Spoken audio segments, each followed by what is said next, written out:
Apa benar Pak Jokowi memiliki nama lain Mulyono? Ya, betul. Waktu itu, Pak? kecil, lahir saya diberi nama Mulyono. Oh, Kemudian sakit-sakitan, ini ceritanya almarhumah ibu saya. Karena sakit-sakitan diganti dengan Joko Widodo. Waktu awal Mulyono aja ya Iya. Pak? Mulyono aja. Titik. Sakitnya apa Pak? Ya, Berbagai penyakit. biasalah kalau masih kecil, kemudian keluarga kita juga serba kekurangan ya kalau sakit-sakitan ya biasa.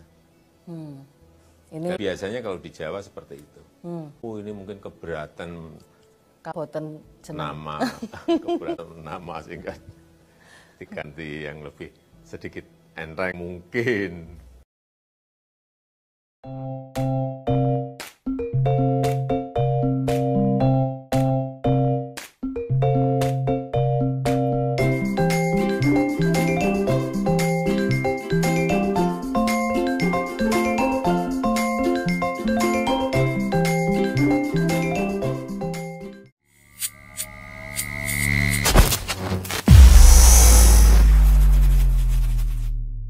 Bismillahirrahmanirrahim.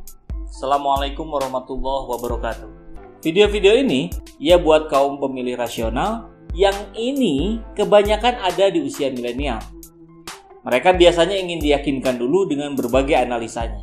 Nah, terus kata yang nanya, kenapa cebong-cebong masih pada ngerecokin di kolom komentar ya? Ya, saya jawab. Pertama, mungkin sebagian dari mereka itu buzzer bayaran.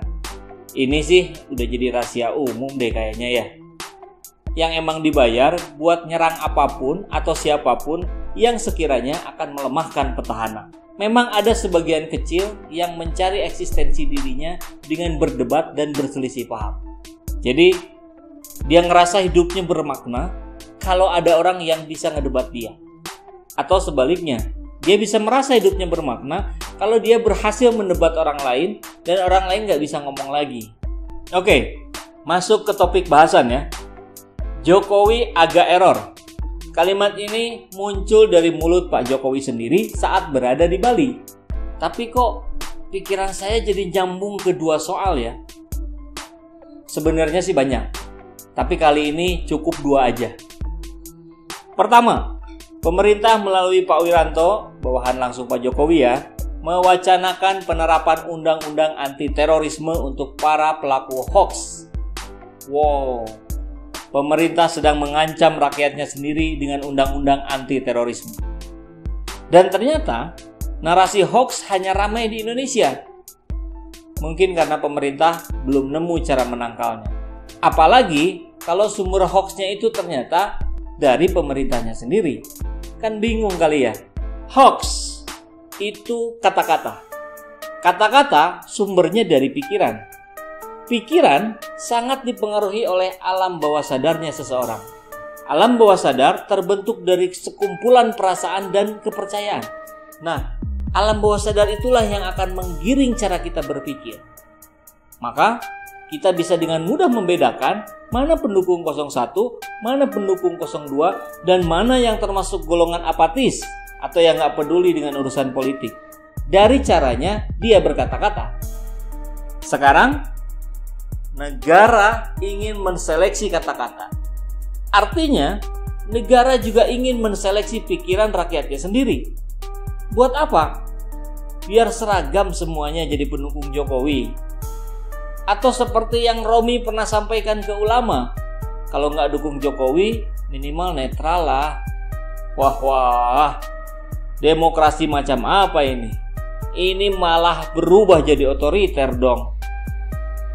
Kalau begini, jadinya negara juga ingin masuk ke alam perasaan orang per orangnya rakyat Indonesia.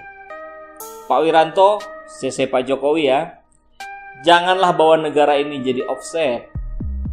Lain cerita ketika kata-kata itu udah jadi perbuatan yang mengakibatkan kerugian di pihak lain.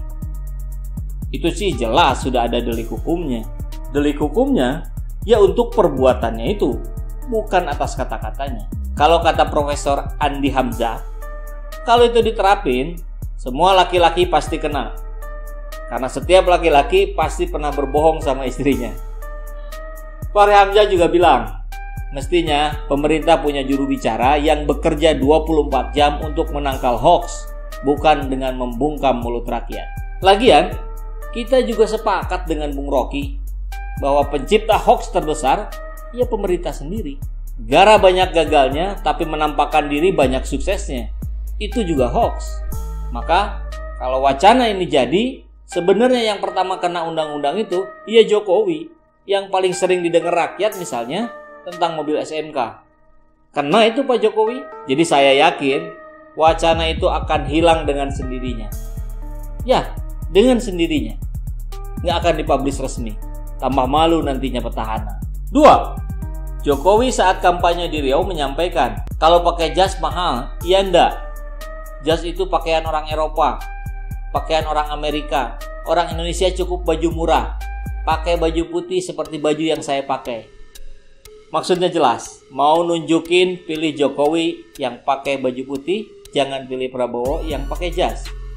Nah, pertanyaannya, apakah kalimat ini muncul begitu saja dari pikiran Pak Jokowi? Kalau iya, penjelasan di nomor 1 tadi jadi masuk lagi. Jadi, itu muncul dari alam bawah sadarnya Pak Jokowi yang merasa rendah diri dibandingkan orang Eropa dan Amerika. Kalau kalimat ini hasil desain dari tim suksesnya, waduh, kok bisa-bisanya bikin statement seperti ini yang merendahkan tokoh yang diusungnya sendiri. Tentang konsep diri, ini pernah saya sampaikan di video sebelumnya, sebelum Pak Jokowi menyampaikan itu di Riau. Kalimat orang Indonesia cukup pakai baju murah ini menunjukkan konsep diri bangsa Indonesia yang lemah, yang menganggap segala yang dari luar negeri, kalau dalam konteks ini Eropa dan Amerika ya, akan selalu dianggap lebih mahal, lebih keren, lebih bagus. Terus kita mah nggak perlu kayak gitu. Kita mah bukan negara maju. Ya udah, kita mah cukup kayak gini aja.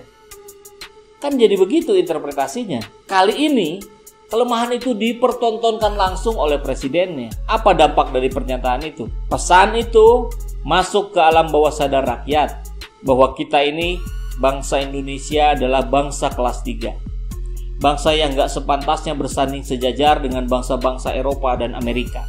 Pantas saja Jokowi gak hadir di sidang umum PBB. Terus gimana bangsa ini mau maju kalau pemimpinnya aja punya konsep diri yang lemah? Kita harus berdiri tegak lurus. Kita harus sadar bahwa bangsa ini bangsa yang besar, bangsa yang disegani seluruh bangsa yang ada di dunia, karena punya sumber daya alam yang sangat memadai, karena punya sumber daya manusia yang berkualitas, karena punya konsep diri yang kuat dan positif, yang yakin dengan kemampuan sendiri, yang menghormati bangsa-bangsa lain sekaligus tegas tak bisa direndahkan bangsa-bangsa lain. Saya paham, maksudnya kan itu mau nunjukin kalau Pak Jokowi ini sebagai sosok yang merakyat, yang sederhana. Tapi ucapan Bapak jadinya kontradiktif dengan penampilan Bapak sendiri. Bukannya Bapak juga sering pakai jas?